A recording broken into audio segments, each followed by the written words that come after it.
Nous poursuivons à présent notre série de reportages 10 ans après le 11 septembre. Vous vous souvenez peut-être de la fameuse tour numéro 7 qui s'est écroulée après les Twin Towers. Les familles des victimes se posent encore des questions sur cet effondrement. Nora Boubetra et Laurent Beaufils les ont rencontrés. Bob McIlvaine est un père en colère. Sur les lieux des attentats, le voilà fustigeant son pays qui, dit-il, n'a pas répondu à ses questions sur les circonstances du décès de son fils. D'après lui, il est mort dans le lobby de la tour numéro 1 avant qu'elle ne s'effondre, mais son corps porte des impacts d'explosion. Quand vous vous rendez au travail, votre visage explose, votre poitrine et vos bras sont désintégrés. Je pense que ça mérite une enquête.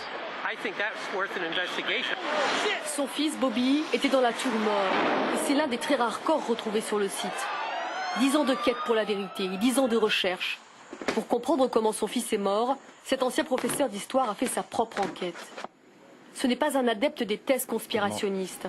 Et personne n'a su répondre à ces questions, pas même la commission du 11 septembre, mise en place 14 mois plus tard, sous la pression des familles.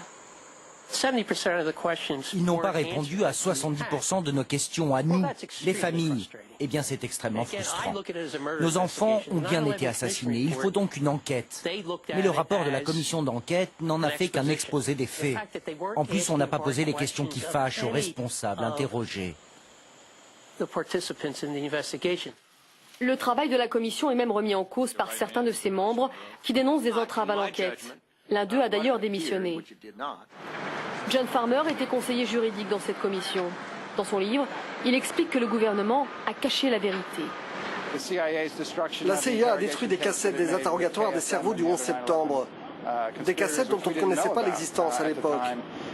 Et puis il y a aussi la conseillère en sécurité nationale de Bill Clinton. Elle a volé des documents aux archives nationales.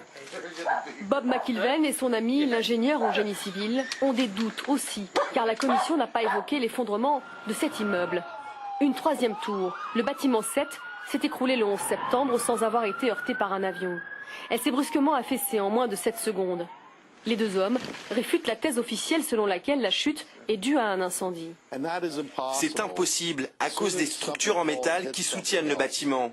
Avec un incendie, dès qu'un étage s'effondre et qu'il en heurte un autre, sa chute est ralentie par la structure. Il perd en rapidité et là, c'est pas le cas. L'immeuble est tombé d'un coup. La seule chose qui puisse éliminer rapidement la structure, c'est l'utilisation d'un engin explosif. Bob McIlvaine n'est pas le seul à remettre en question l'histoire officielle. Pilotes, architectes, officiers supérieurs, politiciens, à coup de publicité, ils sont toujours plus nombreux à réclamer une enquête indépendante. Dans 3 jours auront lieu les cérémonies du 11 septembre. Mais Bob n'ira pas à Ground Zero. Il passera cette journée sur la tombe de son fils, à qui il a promis la vérité. Une enquête indépendante ne risque pas de voir le jour, en tout cas pas sous Barack Obama. Le président américain qui a accordé une immunité à ses prédécesseurs veille à sanctionner tout questionnement sur le 11 septembre.